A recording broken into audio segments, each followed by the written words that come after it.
making them forget about their own roots. No, this is not integration. This means to live with a sense of guiltiness of having sold our culture. No, we have to accompany the migrants preserving their roots. You said many things, and I took notes about what you said. So to build a network between civil society, the church, the students, this is very important. It is a key element because this dialogue is a dialogue that civil society needs. To listen to the students is something fundamental. And to go back to migrants, there's an element connected to integration that has to be considered with attention. I'll give you an example. Or is to say that we have to respect the roots and at the same time offer the elements of the new culture so that they can be integrated. When I went to Sweden, in the airport, I was almost leaving the airport, and a young minister, a woman, Minister of Culture, came to greet me. She was a young woman. And she was a bit tan with dark hair. Usually, no, Swedish are blonde. So this young woman, this minister, was a daughter of a Swedish woman and an African migrant. This African migrant was so integrated that he had a daughter who became a minister. So this means that we don't have to ask the migrants to give up their culture. We have to respect their culture, their songs, their dances, their way to think. Unfortunately, as some of you said before, I think it was the student from Honduras.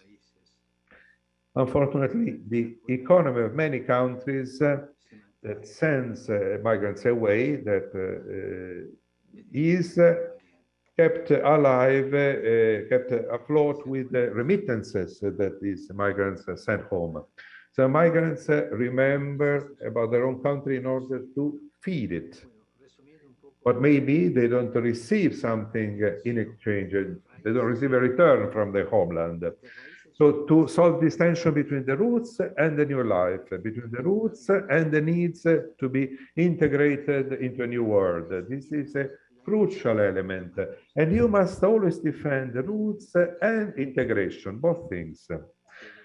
You said also many other beautiful things. But I don't want to be too long in order to give room to others. So Lorena, Paco, Leo, and Alexander, would you like to reply shortly to the Holy Father? Thank you, Holy Father. With you, and I believe that we believe that it's important to continue this tradition, to continue giving voices to the voiceless, as we have done here today for migrant communities, and to continue this project. That's the only note I have, and I will allow time for Alejandro. Lorena, te doy la última palabra. Gracias, Papa Francisco, por escuchar. Give you the last floor. So thank you, Pope Francis, for listening to us. Thank you for being here with us. Thank you for offering us this platform that enables us to express ourselves, to talk to you, and also to share our ideas about how we can share this experience and build bridges between the north and the south of the world. And thanks to our students. Dr. Peter Jones, Interim Dean for the Institute of Pastoral Studies at Loyola University of Chicago. Thank you, Dr. Diaz. What a gift it is to be present to this encounter. Pope Francis, in recent weeks, I have had the pleasure of accompanying students who are attending universities in the central United States and in Canada. All of us were unsure of what would happen, but we all approached this work with a desire for authentic encounter, an encounter in which the group would discern together the path before them. With faith, we began.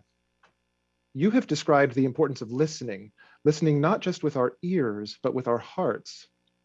These students listened to each other, and very quickly a frustration surfaced. We are listening, but who is listening to us? When this group met with students in Brazil, another encounter began, and more shared anxiety and frustration. Young people are struggling to maintain hope. They see and experience the ravages of economic systems that treat human beings as disposable. Those same systems incentivize the exploitation of natural resources. The earth, meant to support us all, is itself crying out for liberation. Nonetheless, these students from Brazil and the central United States and Canada seek hope. They nurture hope together. It is my pleasure to introduce Priscilla, Jefferson, Henry, and Emily.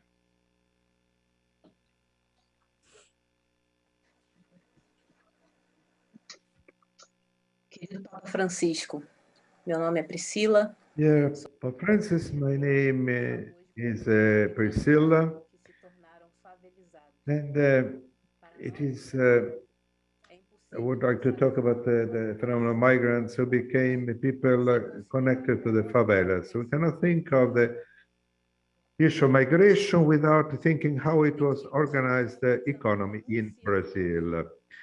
Because we have identified and we denounce that historically, it was a deliberate choice that of economists to follow violent and sacrificial economic model that forced men and women to leave their land, searching for worthy conditions of life. Half of our country is still hungry. 116 million people are victims of food insecurity. We have the fourth highest rate of unemployment in the world. 13.5 million people are unemployed and 5.1 million are dejected. But what is most alarming is that the sacrifice of the majority turns into a gain for the rich. The 20 richest billionaires have the wealth of 60% of the total population. Holy Father, my name is Jefferson. I study theology. I'd like to emphasize that this concentration of wealth creates a situation so that a restricted group of people, most of them men, white men, develop themselves to the detriment of our natural resources and to the poor people. And this violent economic system forces millions of people to leave their land, leaving their cultural roots. And you know, only between 2000 and 2017, Brazil had 7.7 million of internal displaced people. So considering the causes of this forced displacement in our country, we propose the creation of the project Permanecer, which means remain with a pun. So in partnership with the public sector, with universities and several institutions, the project wants to create centers for permanence, which is based on interdisciplinary, integrated and collaborative style, and act as research hubs for the promotion of initiatives and technologies aiming at a sustainable development on the local productive ecosystem, especially in peripheral regions of Brazil, where there are violations of human rights and threats to environment. Moreover, the projects want to collaborate for the reconstruction of our social fabric and the promotion of public policy that can guarantee the enforcement of democracy, of rights and opportunities of those who do not want to migrate and instead they want to remain, to permanecer. My Father, after this reflection, we realize that we must always be mindful and aware and be at the side of those who have no voice and no power. We have to love unconditionally and be bridges. But intolerance, violence, and social injustice really marked our society. How do you see our role of university students, of our confessional university in the construction of more synodal society and more based on solidarity?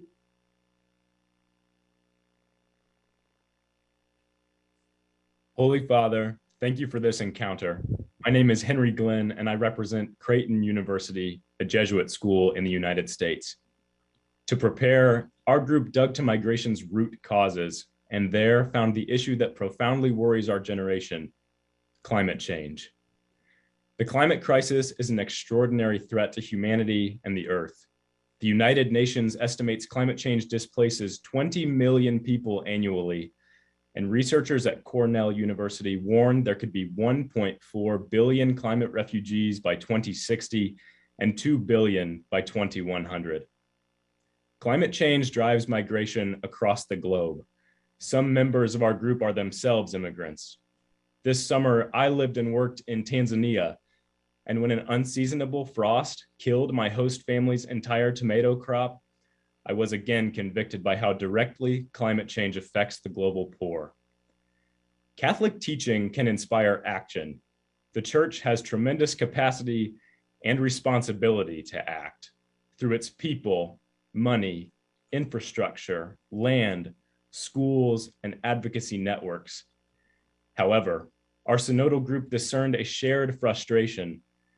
U.S. Catholic leaders have not prioritized church teachings about climate change and have not taken commensurate action. Last year, my co-presenter co-authored a study on Laudato Si. In more than 12,000 columns written by U.S. bishops and diocesan newspapers, less than 1% mentioned climate change. No U.S. diocese has committed to carbon neutrality, and few parishes use clean energy. In our experiences, priests never discuss climate change. Our generation values authenticity and deplores hypocrisy. U.S. Catholic leaders' failure to share and enact the Church's own climate teachings is disillusioning young people. And our political leaders' similar failure to take climate action sows doubt and cynicism among us. My name is Emily Burke. I'm also from the United States. I'm a PhD student at the University of Wisconsin-Madison. In response to inaction and in the spirit of synodality, our group discerned a strategy that is relatively new for climate change, but celebrated across history. And this is Christian nonviolent direct action. Pope Francis, in your 2017 World Day of Peace message titled Nonviolence, a Style of Politics for Peace, you applauded the active nonviolence of Mahatma Gandhi and Reverend Martin Luther King Jr. Here in the US, we also honor Reverend James Lawson and Creighton University Jesuit Father John Marcoux for their nonviolent civil rights activism. Reverend King stressed that work for justice begins with negotiations seeking conversion. When appeals are ignored, he demonstrated that Christian love necessitates active nonviolence. Reverend Lawson emphasized the need for discipline and training in the proven techniques of nonviolent direct action. This can't happen spontaneously, he said. It has to be done systematically.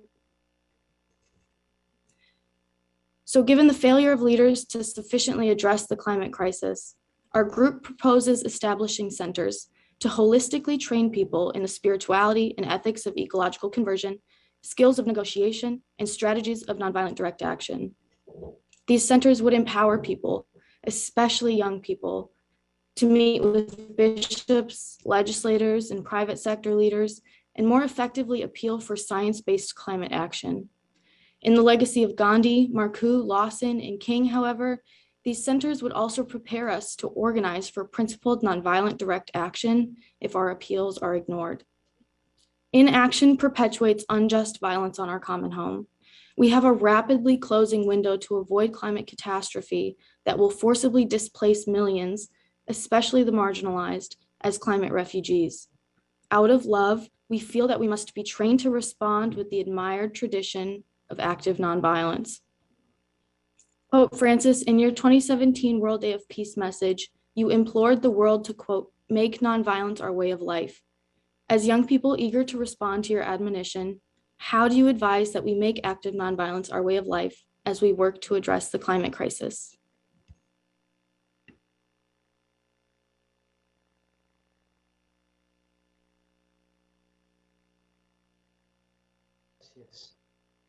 Yes. Tanto Priscila como Jefferson hicieron una presentación de la violencia dura, salvaje. They introduced violence to us, a wild violence, in a way we could say, no? So that Brazil has always lived. And this by a country that considers itself by squashing others in a way. And so you are talking about the condemnation of violence by building non-violent attitudes. And this is the greatest challenge that we expect from you. So to give up clearly, to renounce the violence, as Priscilla said, with the concrete actions. And remember that, you know, there are people who defended their land, who were really oppressed by violence, were destroyed by violence. But you propose the way of non-violence. You propose a union with harmony, with nature, because violence always destroys nature. Violence never constructs, it always destroys. We see in all dictatorship, military, non-military dictatorship, they always impose themselves with destruction. No violence, on the contrary, leaves a room to others, even when they think in a different way. But it is based on dialogue and respect. We need the prophecy of non-violence. And you are the ones who have to bring ahead this prophecy.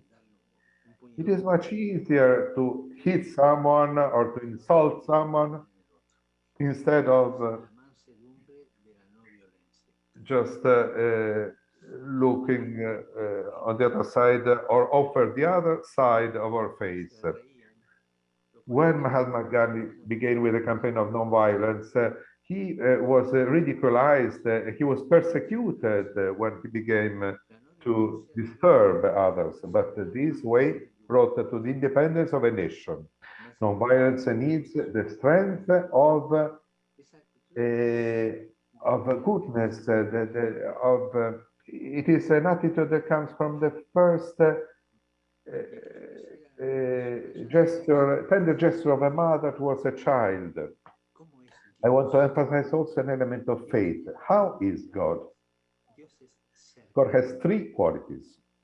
God is close, God is merciful, and He's tender.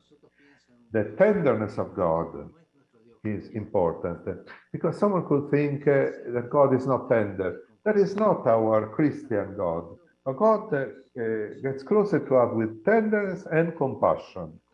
So getting back to the violent systems, thank you, Priscilla, for being so concrete in explaining the concept of violence. So, as I said, so we must act in such a way that people do not have the desire to migrate. They should be willing to remain in their land, in dialogue with nature. They should remain in this good life, as the local languages say. So a good life in harmony between the persons and nature. A good life doesn't mean to lead a good life. It is not to have fun. A good life is a life in harmony, because where there is violence, there is no life. And also still talking about non-violence, this is the way that brings us to sincerity. We have to refuse any forms of hypocrisy. And I say this as a brother, as a father, as a grandfather, as a friend. Please don't enter the game of hypocrisy. Don't fall into the trap of hypocrisy, never in your life, because hypocrisy empoisons everything. You begin with a little lie, and eventually you can end very badly. Without sincerity, you cannot live. Sincerity brings you ahead. Sincerity really helps you to live in harmony with ecology, with the rest of the world, helps you to live a good life in harmony with the world. So, because to maltreat the creation, as we can all see, this is something we always see around us. There is a Spanish proverb that says, God forgives always, we forgive sometimes, nature never forgives. So, if we destroy nature, then we create a chain of violence. And we can see that under our own eyes. And you both said very beautiful things. So this discourse of violence, especially in dictatorship, when people are exploited, where good life is taken away from them, this is sin. You spoke about violence against the creation. I met the fisherman who said that they captured 3 tons of plastic material. This is violence against creation. So non-violence means to follow the way of sincerity. This is the real change, the real revolution, and the real liberation. Thank you, Jefferson. Thank you, Priscilla. Thank you to all of you, students. Thank you, Holy Father. We appreciate your time and words of wisdom and deep experience. It is now my pleasure to introduce another colleague, Dr. Michael Murphy. Thank you very much, Dr. Jones, Peter, my friend, and apologies for the pause. Just really enjoying these conversations. And it's my pleasure now to transition us into the next one. The South American and USA Canada East groups bring similar questions, concerns, and concrete ideas to a complex world made all the more challenging by global pandemic. We spoke about environmental extractivism, about more robust civic participation, and mostly about solidarity with folks who are displaced, the migrants, the refugees, and the forgotten ones. Our USA-Canada cohort, including 3 cherished Canadians, engaged robust conversations in this way, characterized by insight, courage, and mostly mutual care. This group was thoroughly synodal from the ground up, fixed on listening and fixed on personal and communal discernment. We met our match with our South American friends as they were similarly focused, both on discernment and on the constructive relationship among prayer, imagination, and concrete action. Both groups are media savvy and see expansive potential in utilizing digital communication technology, both judiciously, with one eye on Laudato Si, I think 108, and creatively. You can see the video shorts of synodal greetings from many of our South American students on social media as they began publishing these beautiful statements more than 2 weeks ago. For their part, the USA Canada East community wanted to make a video for this event where all could speak, all 21 could speak. And so all voices would be heard.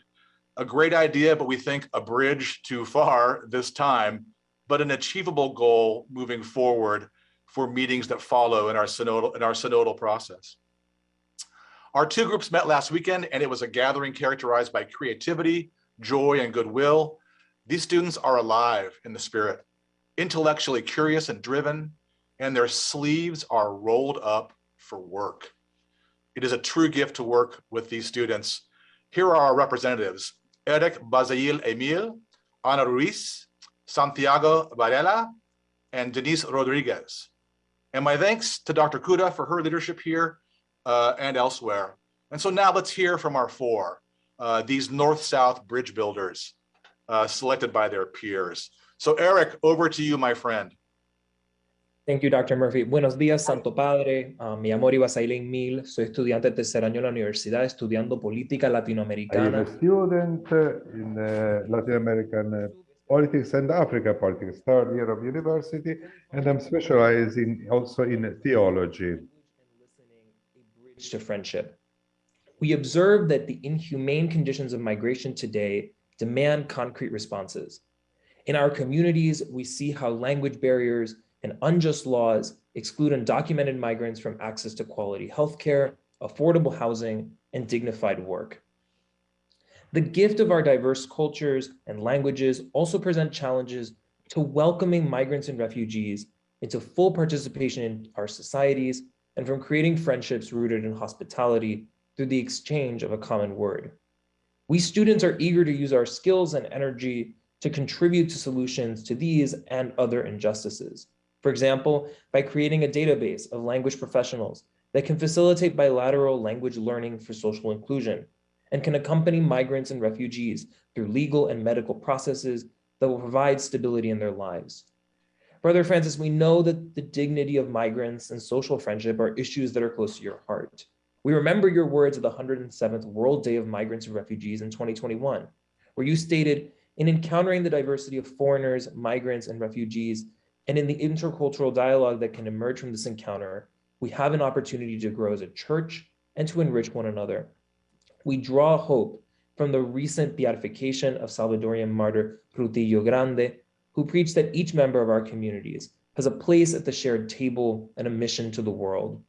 Though many in our context are already responding in informed, compassionate ways, too many Christians, including our pastors and bishops, seem unable to connect our tradition's long histories of hospitality to the contemporary realities of migrants and refugees arriving in our communities in search of safety, opportunity, and the full life God desires for all creation.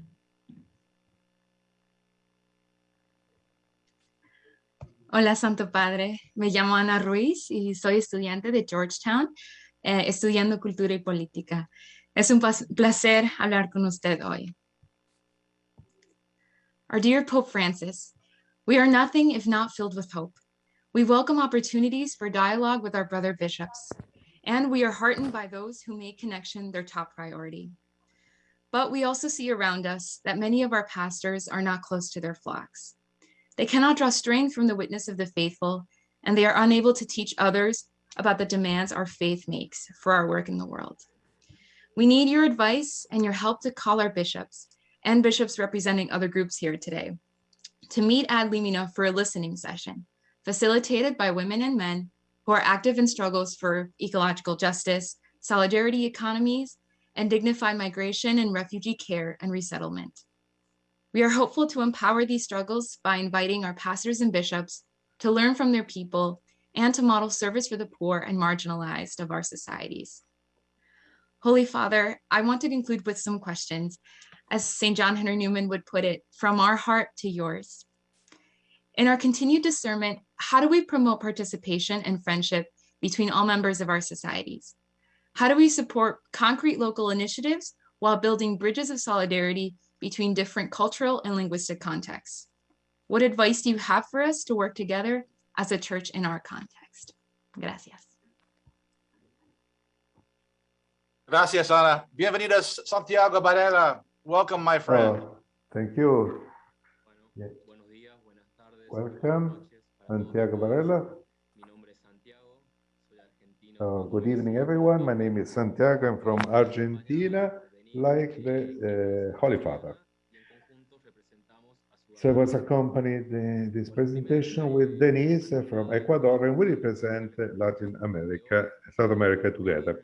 First of all, Holy Father, thank you for this meeting today, and we ask you to continue to fight for those who are forgotten, for those who are without voice.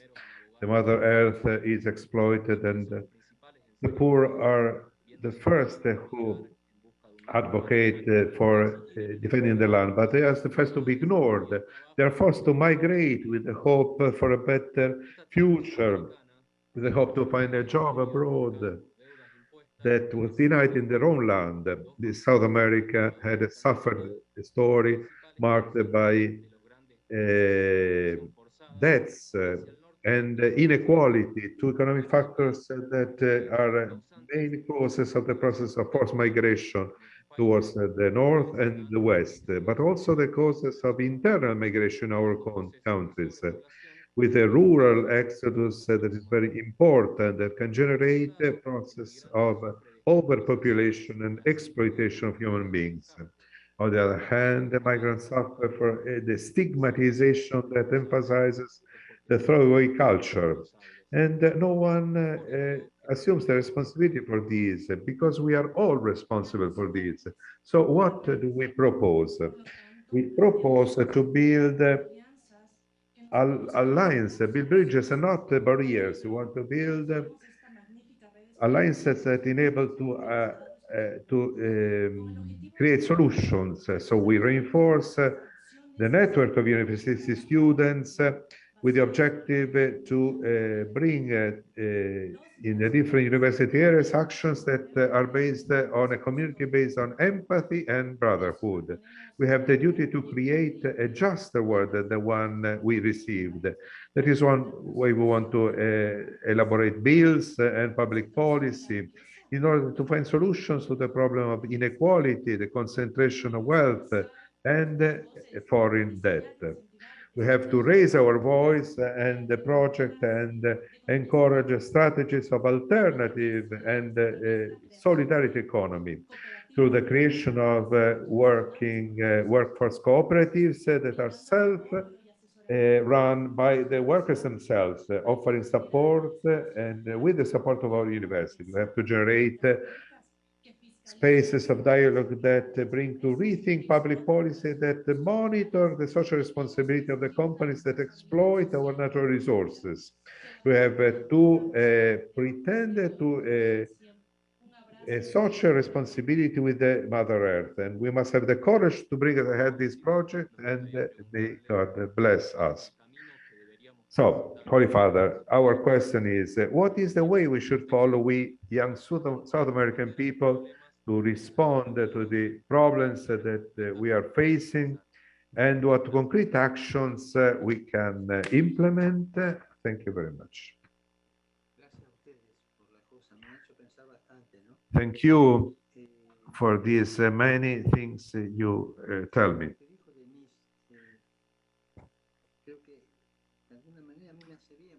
So Denise said something important. It is good to hear these things because the mission of university students, as in your case, is to live a world that is a better state than the one in which you live. This is the exam of consciousness that we all should do.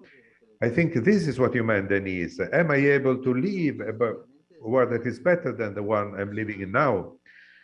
So, starting from within, not from outside, with a beautiful, layer of color that can make us look better. No, we have to change from inside. So the problem of the debt is crucial because a country that accumulates debt because it takes money in loan, then the economic situation will get worse and worse. So in my mind, I have to wonder, shall I live a world that is better than what I live in? And many people will say, oh, but you're young, you're an idealist, you will change. No, don't accept this. Don't negotiate your solidity. You have to put yourself at stake, because in this way your heart can change and you can grow. You have to play the game. And then there is another thing that really impressed me. I think Eric said it. You made me think of something that I already heard from another person. I refer to the way of speaking to the authority of the church, the leaders of the church, for example, on ecological issues. Somebody said that these ecological issues were never mentioned, that in the homilies in the church you never hear about these issues. Because I think the church as a whole did not take charge of the ecological issue in a serious way yet. And the church very often doesn't take charge about talking about many issues, actually. And very often, you hear priests saying a few things. Okay, so we say, oh, but they are communist, so they are labeled with a, in order to put them aside. But this is a clear gospel-based message, because the change in view of a social renewal is crucial. There are pastors who unfortunately are not close to their flock. I remember one of you said this. It was you, Anna. Okay. So, okay, it is true. pastors who are not close to their flock. There is a distance between the flock and the pastor. But the pastor of the people of God is not a state clerk, a public clerk. So either you are a priest, a real pastor, or otherwise you're just a member of the establishment. And then you're not a priest. Priests must be close to their flock. This is the style of God. The style of God is proximity, is closeness with mercy and tenderness. As we said before, you know, we already mentioned tenderness. So if a pastor talks to you from far away, if they don't commit themselves, if they're not getting close, if you see they're all, you know, perfumed and well-dressed, etc., they don't get to your heart. This pastor, you know, instead of attracting people, as the gospel does, as a matter of fact, they surround themselves with people who are conformist. They don't commit themselves. I always ask the pastors to follow the gospel, read the gospel, do like God, be close to your people. Because a pastor who is not close to the people is a pastor who lacks something. They lack something essential. They lack the main elements, because pastors must be in front of their people in order to indicate the way, and they're in the middle, must be in the middle of the people to feel the smell of their people and to know the concern of their people, and must be behind them to take care about those who are getting lost, and also to lead people to do things on their own, not to manage in a way by following the Holy Spirit. So pastors must be close. They must be at in front, in the middle, and behind their people. So thank you for facing this topic, and also thanks to Eric Lean for having spoken about the importance of preaching ecology. So please get close to your pastors. Tell them, we want to be close to you. We need to be with you. And we pastors, we need to be with our people. So we are convinced that we both need one another. I need you and you need me.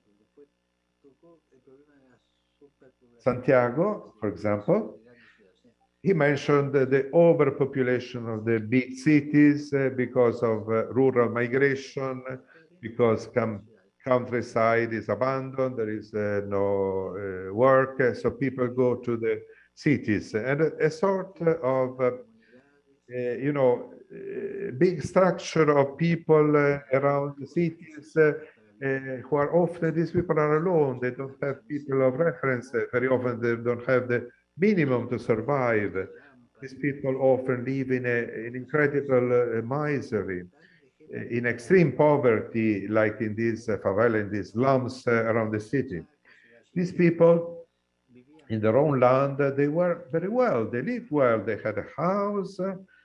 They had something to eat. Now they live very badly. They live as miserable because of this forced migration. So it is a descending curve, the one that we see now. I remember once when I was a bishop in Buenos Aires, somebody told me, you know, there is an empty factory, but it is occupied by some families. So one afternoon I went to visit them. I went there, I went to see, not as a bishop, as a simple priest, you know. So I went there, I said, I am a priest, a Catholic priest, I come to visit you, do you need something, like a baptism for some child, I don't know.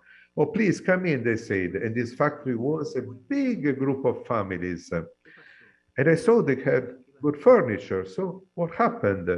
There were families that little by little, they were you know, their capacity of survival was diminishing, so they were turning into undefined groups. They were all piled up in this abandoned factory. And these are tragedies that we see so often around us.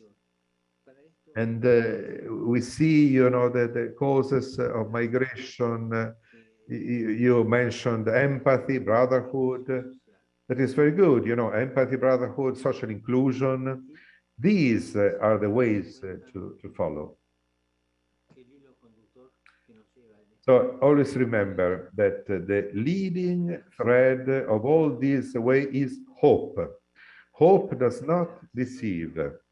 If it is a true hope, it does not deceive. Because hope makes you go ahead. It pushes you ahead. You know, maybe you don't realize it, but this is the case.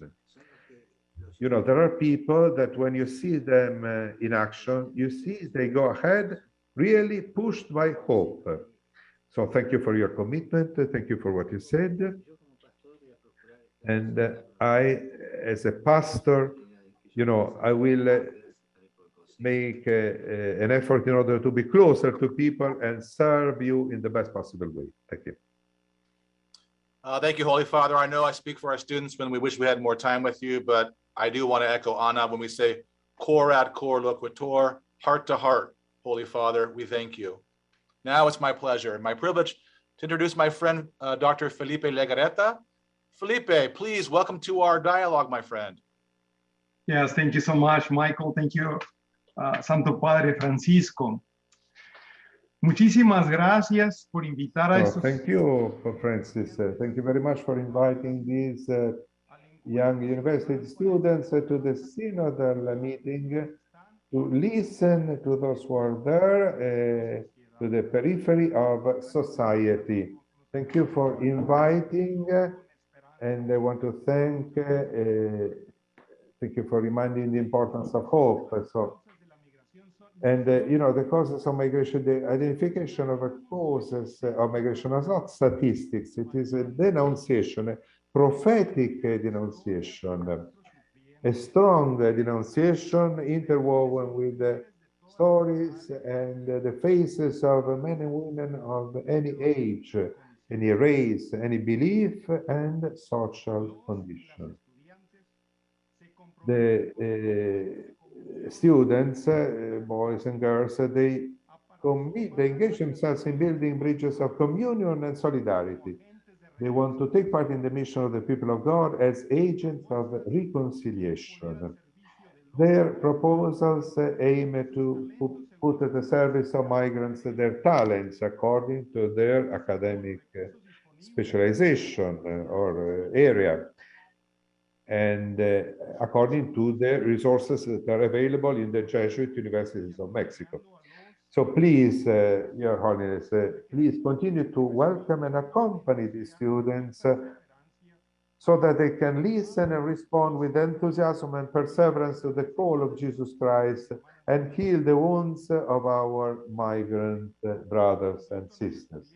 Holy Father, now I invite the last two students of our last group to introduce the contributions of their friends from Canada, US, and Mexico. I invite Maria Jose, Gabriela Rubi, Alejas Stokeluna, and Kerry Sosa to speak.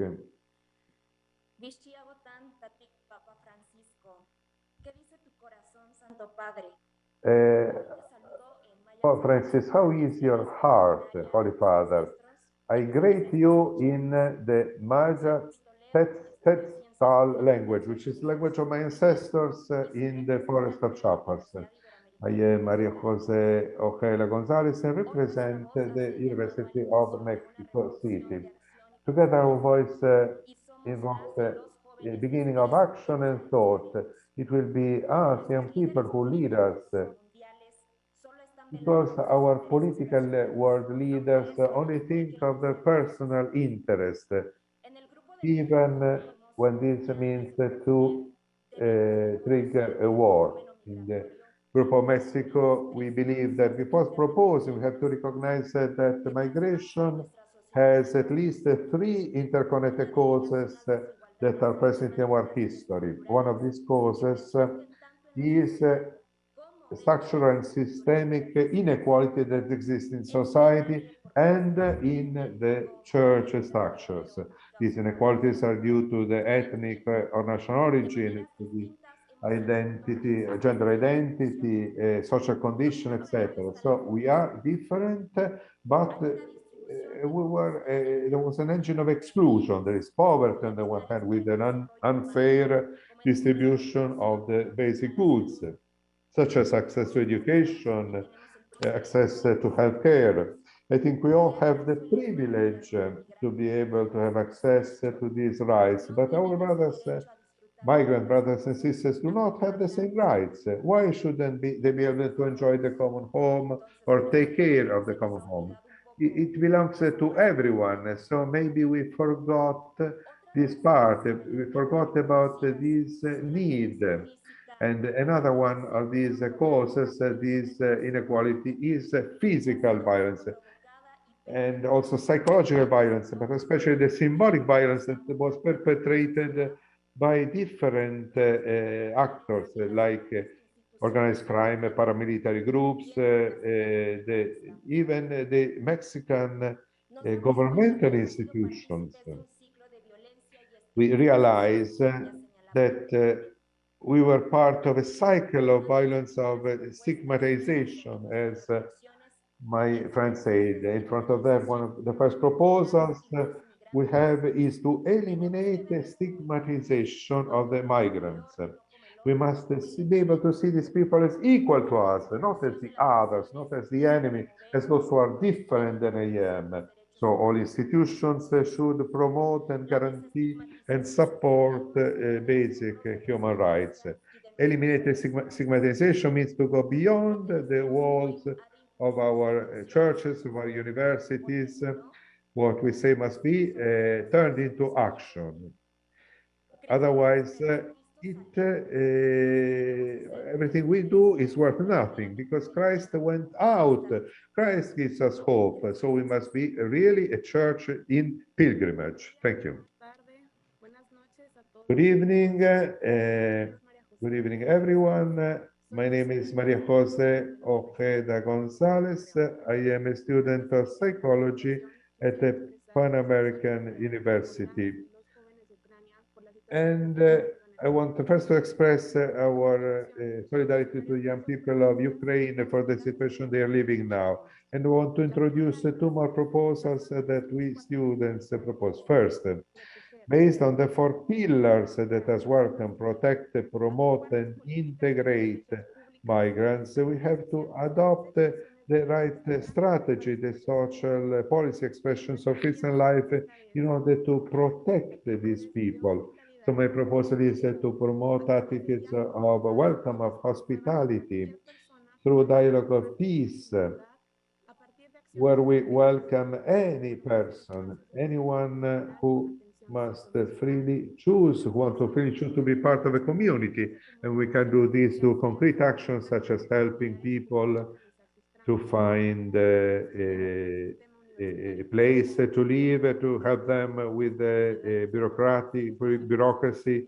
So we have to promote spaces. We as university, we can promote the spaces in our university by building centers, for example. So we have two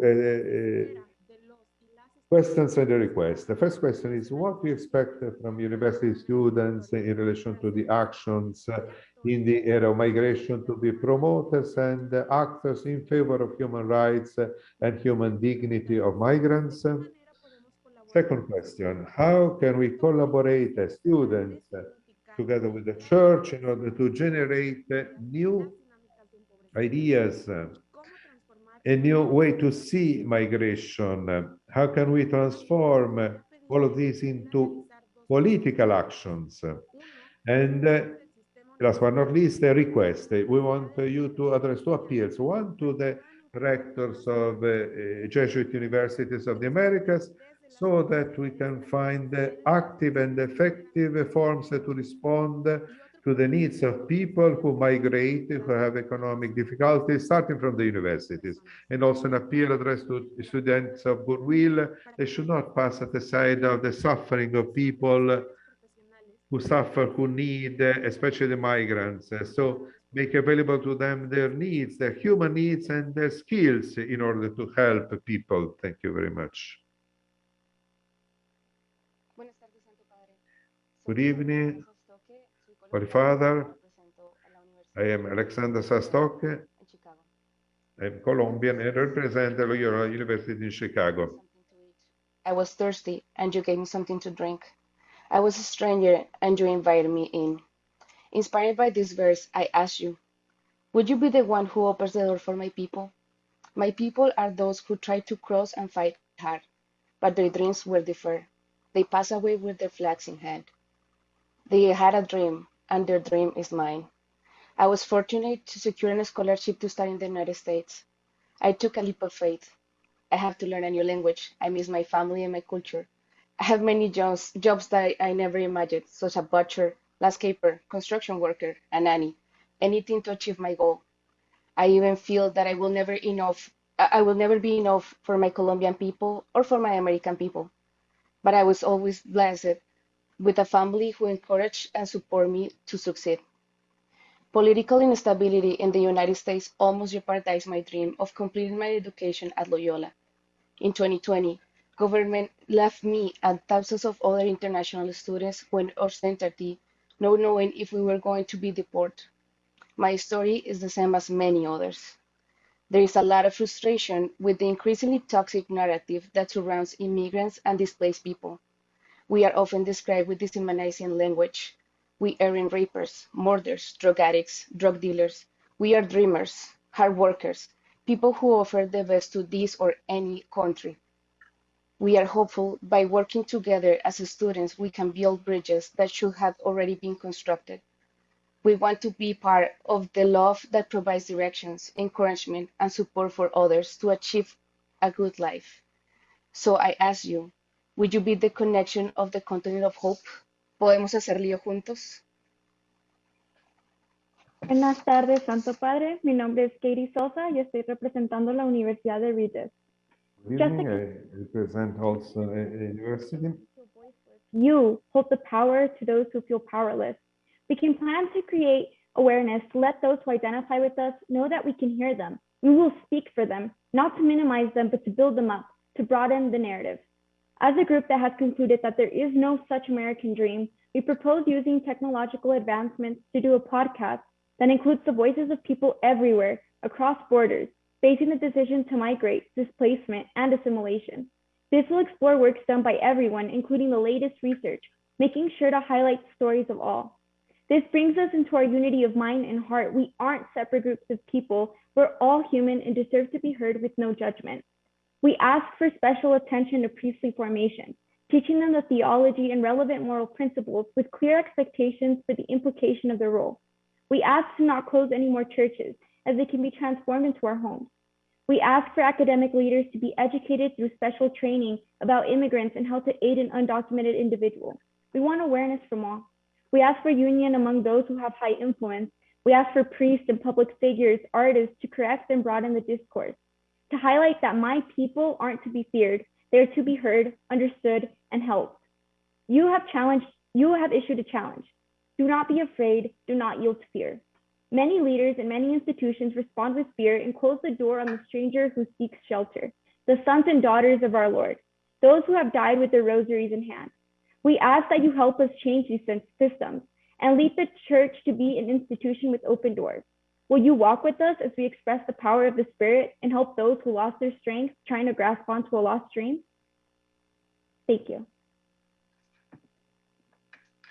Muchas gracias, mis queridas estudiantes. Thank you very much, dear students.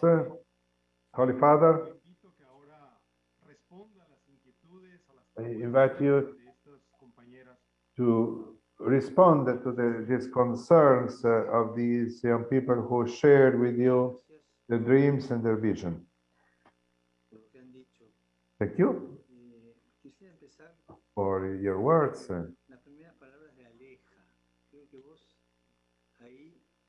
So I want to begin with the first word of Aleja. You really hit the target. We will have to talk about the migrants, how to talk to the migrants, but we have to think of it. It is something universal. quoting Matthew 25, I was hungry and you fed me. I was alone and you welcomed me. This is the protocol, a protocol to adopt for everything. So, thank you for mentioning these words. These are simple rules. These are rules to follow every day. And the fact that a girl says that makes me think, thank you, it is a prophecy. And also the narrative, the pejorative, the worsening narrative on migrants. Because there is always this work we have to do. Migrants are always stigmatized. I'm thinking of my land. For example, if I am black, there is always the despise of society. Society in front of the migrant. But that migrant was exploited. They make him pay without paying what is fair to him. So he becomes a victim. He's a victim of inequalities. I think Ruby said that. It's a victim of structural inequalities, he said. You know, poverty, the bad distribution of resources, and physical violence, as well as psychological violence. Because psychological violence, you know, it's like telling you, okay, don't get into this. It is not your business. And this eventually brings to a degradation in people. Also, like very much the fact that you greeted us in the language of your ancestor. So it means you didn't forget about your roots. And it is important to know that you come from there. You know, it is good not to forget about our roots, because these roots became jewels for you. So this fact of taking away the stigma from the migrant who is condemned by all the causes that you mentioned, this is an important point. It is a proposal of a pilgrim church that is not static. It is important because a static church is a museum church. A synodal church instead should not be a closed church that doesn't worry about doesn't care about the life of anyone, and that is alien to anyone. No. I remember once in my town, I saw that in a neighborhood, for Christmas and for Easter, the priest turned the church into a big table in order to invite all the migrants who didn't know with whom they could celebrate that feast. So that was for me a slap that changed my heart, because I thought, this is the house of God. It is where people feed you, where people take care of you. So open your heart to a church that does not defend herself in the walls. The real church of Jesus Christ. So the temple, the way Jesus used it. And what was the temple used by Jesus? It was the road, a church that goes down in the road. This makes me remember a text of the Revelation that says, I am the door and I knock. If somebody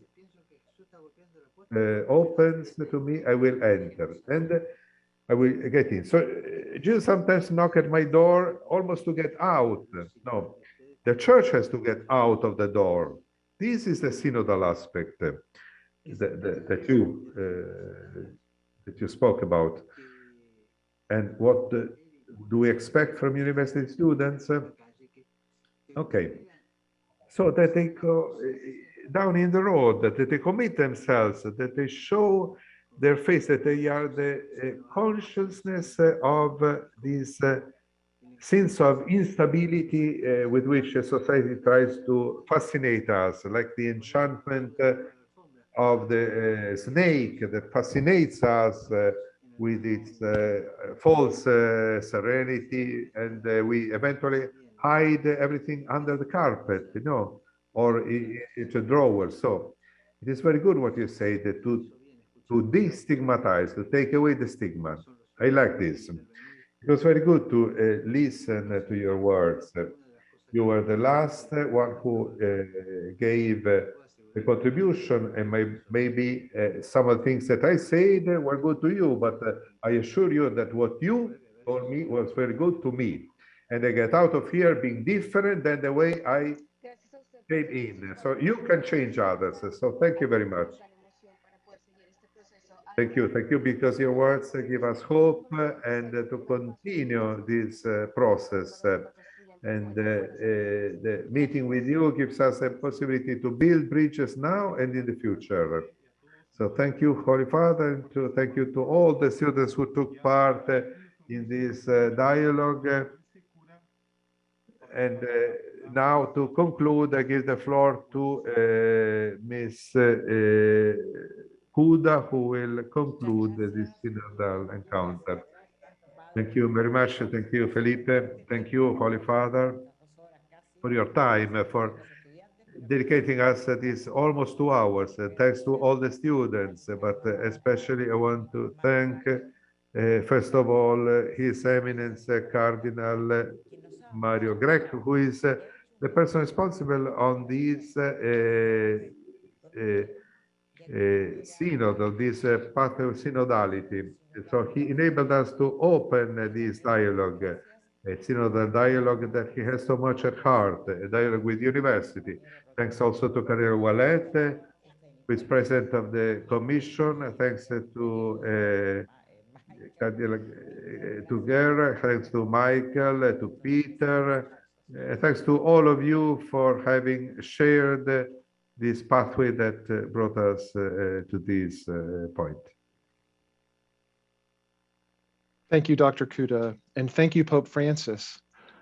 I also want to thank the Dicastery for promoting integral human development and the Congregation for Catholic Education as collaborative partners in this synodal encounter and process. But my deepest thanks goes to all the students.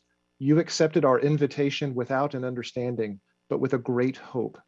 Your aspirations inspire us all, and we pledge to continue supporting your work together. This dialogue, Building Bridges North-South, was just the beginning. It launches the Building Bridges initiative, which has a distinct purpose. It will continue to nurture these student groups as they pursue their projects together. In cooperation with our friends in these Vatican offices and with partnering universities across the world, we will create more connections and in new directions. The initiative will form people for authentic encounter, support their listening and collective discernment, and help them transform their visions into concrete actions of love and justice. The Building Bridges initiative exists to study, promote, and facilitate synodality as a concrete mode of collaboration across all borders. It will lift up and center the voices of those at the peripheries of society, nurture connections among disparate groups, and support the agency of young people to lead us. We invite you all to consider the synodal way, everyone watching. Learn about the process and its applications. Catholic or not, Christian or not, synodality as a method works and can bring together all people of goodwill. If you want to help us in the promotion of synodality, if you want to collaborate with others with the help of this initiative, if you want to follow and participate as this work proceeds, then let us do it together. Caminando juntos. We now turn back to Pope Francis to offer a final blessing for all those who are here and who bear witness to this encounter. Your Holiness. Y para todos los que dan testimonio de este encuentro.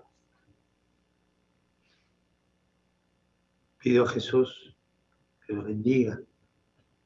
Pido al Padre que los cuide. Yes, Jesus to bless us. I ask the Holy Father to push us in hope, to bring us ahead.